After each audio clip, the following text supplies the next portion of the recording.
Olá, estamos aqui na FIP com o professor e pesquisador Dante Aldrighi. Hoje vamos falar sobre governança corporativa. Olá, professor, como vai? Bom dia, Aline. E, professor, quais são os instrumentos ou os mecanismos de governança corporativa? Olha, então nós poderíamos classificá-los como sistemas de incentivos, mecanismos de incentivo e mecanismos de controle. Entre os mecanismos de incentivo, destacam-se essencialmente contratos de remuneração baseados em desempenho. Né? Então, por exemplo, pagamento de bônus, pagamento aos executivos na forma de stock options, né?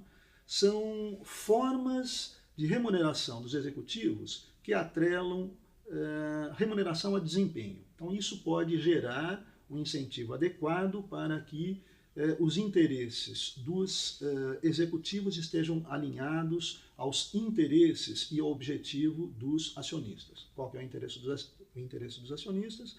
Maximizar, né, que o lucro seja maximizado. Então, com esses mecanismos de incentivo, os executivos terão incentivo para perseguir esse objetivo, que é o objetivo dos acionistas. Do lado dos instrumentos de controle que compõem aí um sistema de governança, a primeira linha de resistência contra o comportamento oportunista dos executivos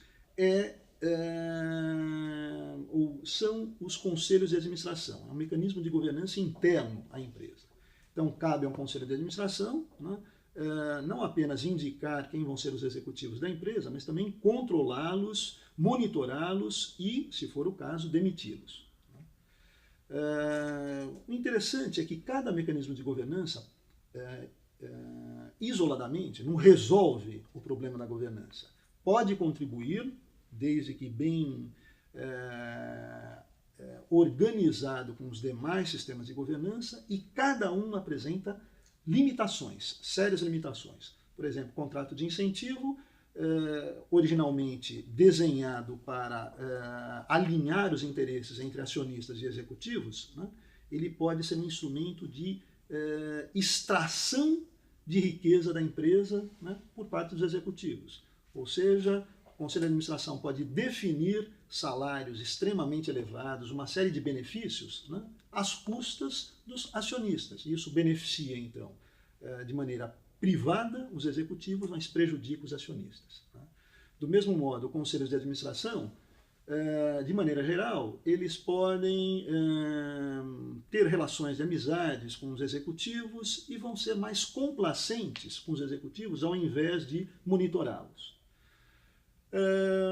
Bom, então, além de contratos de incentivo, o conselho de administração, nós temos como um outro instrumento de governança corporativa que é raríssimo no Brasil, até onde eu sei, talvez só tenha tido um episódio, mas é muito comum nos Estados Unidos, é a chamada tomada hostil de controle. O termo em inglês, takeover hostil, significa o seguinte: quando uma empresa tem um preço da ação que é percebido pelo mercado como subvalorizado, outras empresas vão ter interesse em adquirir essa empresa subvalorizada, demitir os executivos, reestruturar a empresa e depois se beneficiar com o ganho, com o aumento que ocorrerá no preço da ação.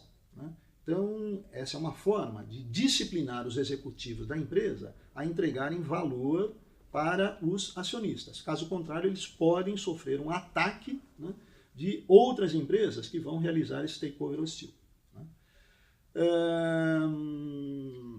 Nós poderíamos considerar também outros instrumentos, mas dada a limitação do tempo, eu enfatizaria esses aspectos. Por exemplo, os próprios mercados de capital, de produto, são mercados que, de alguma maneira, restringem o comportamento oportunista, o comportamento de moral hazard dos executivos. No entanto, para essa disciplina ser exercida de fato, né, ela pode ter uma resposta muito longa e até chegar a esse momento, enfim, muita riqueza pode ter sido destruída na empresa.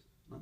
Para outros autores, dívida é uma forma de disciplinar os executivos, porque os executivos terão que gerar fluxos de caixa para pagar a dívida. Caso eles não o façam, a empresa vai à falência, eles vão perder o emprego, vão perder reputação, enfim, são vários mecanismos de governança.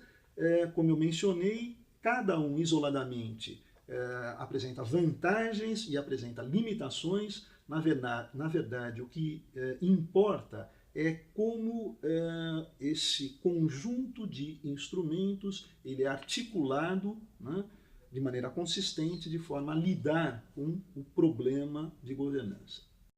E quais as principais contribuições teóricas ou conceituais dos economistas sobre governança corporativa? Aline, eu acho que o tema governança corporativa tem como referência inicial na literatura, até onde eu saiba, o trabalho do Belli e do Means, que é de 1932. Então, essa é a referência básica, né, a referência inicial aí para a discussão de temas relacionados à governança corporativa. E o tema ele foi resgatado a partir da década de 70, né, com contribuições na linha institucionalista de um economista que ganhou o prêmio Nobel, que é o Oliver Williamson, né, e de economistas mais ligados ao mainstream, né, como Jensen e Macklin, que tem um trabalho seminal na área de governança corporativa, e eu incluiria também economistas ligados ao paradigma da economia da informação, né? Embora eles não tratem diretamente da questão da governança corporativa, eles deram contribuições essenciais para a discussão do tema. E eu destacaria, então, nesse caso, o Stiglitz e o Akerlof. A partir da década de 90, eu acho que os economistas que deram grandes contribuições à questão, na verdade, a partir da década de 80, né, são o Grossman, o Hart, depois, na década de 90, Schleifer e Vishny e o Tirole. Estava esquecendo de Zingales, que também é um outro pesquisador, enfim, outro economista que tem trabalhado bastante na questão. Então, de maneira bastante sintética, são esses autores aí que levaram à frente um campo específico de investigação que a gente pode denominar de governança das empresas. Obrigada, professor. Eu que agradeço. Se você ficou com alguma dúvida, entre em contato pelos canais de comunicação da FIP.